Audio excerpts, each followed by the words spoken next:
Kuidas leida oma mõtetes rahu? Eriti kui nüüd praegu arvestada seda olukorda, kus me oleme, kus sa võib-olla oled oma mõtetega üksi, sa ei saa neid nagu päriselus jagada. Kuidas siis nagu rahu leida?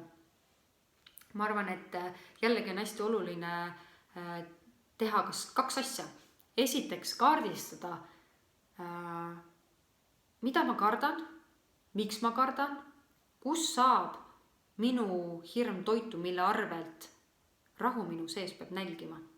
Ja mõnikord on seda väga lihtne kaardistada, sa tead täpselt, mis mõtted sul on, aga teinekord võib juhtuda selline olukord, et sa tegelikult ei tea seda allikat. Et miks sa midagi kardad, miks rahu ei ole sinu sees, sest sul käib peas läbi, sa toimetad kodus või teed midagi kodus ja sul käib peas 100 mõtet läbi, aga mis siis kui? Ja sellises olukorras ma arvan, et palju olulisem on küsida seda, et millisest allikast mina ammutan oma rahu. Sest muidugi on väga lihtne teha seda, et kui sa tead seda, et vaatad Instagrami, sõbrad ikka kuidagi saavad kokku ja ikka teevad midagi fun'i, samas mina näed siin korralikult jälgin igasuguseid reegleid, siis tekib nagu mingisugune hirm, et kas ma jään nüüd sõpradest ilma või mis nüüd saab. Ja lihtne on selles olukorras, et davai, kustutan Instagrami ära või ma üldse ei vaata seda või ma ei lähe Facebooki ja nii edasi. Või ma ei loe üldse uudised, mis põhjustavad mulle võib-olla ka mingisugused hirmumõtted. Väga lihtne on teha selliseid radikaalseid nagu otsuseid. Aga minu julgustus on ikkagi see, et hästi oluline on ikkagi see allikas, kus me oma rahu ammutame.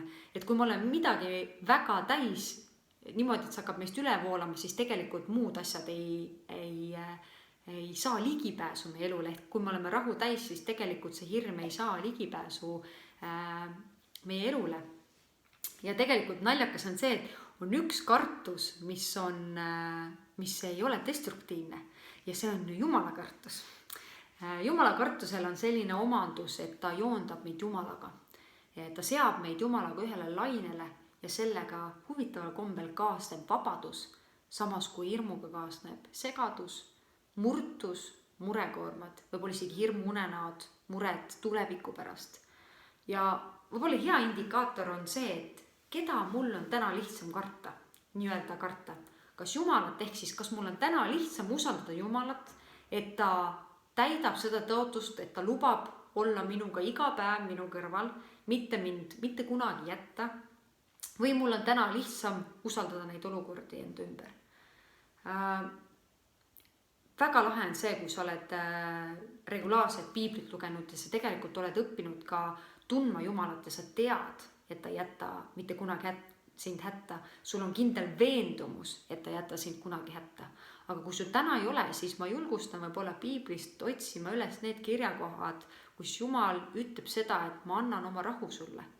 Ja millistes olukordades ta on seda läbi aegade inimestel andnud.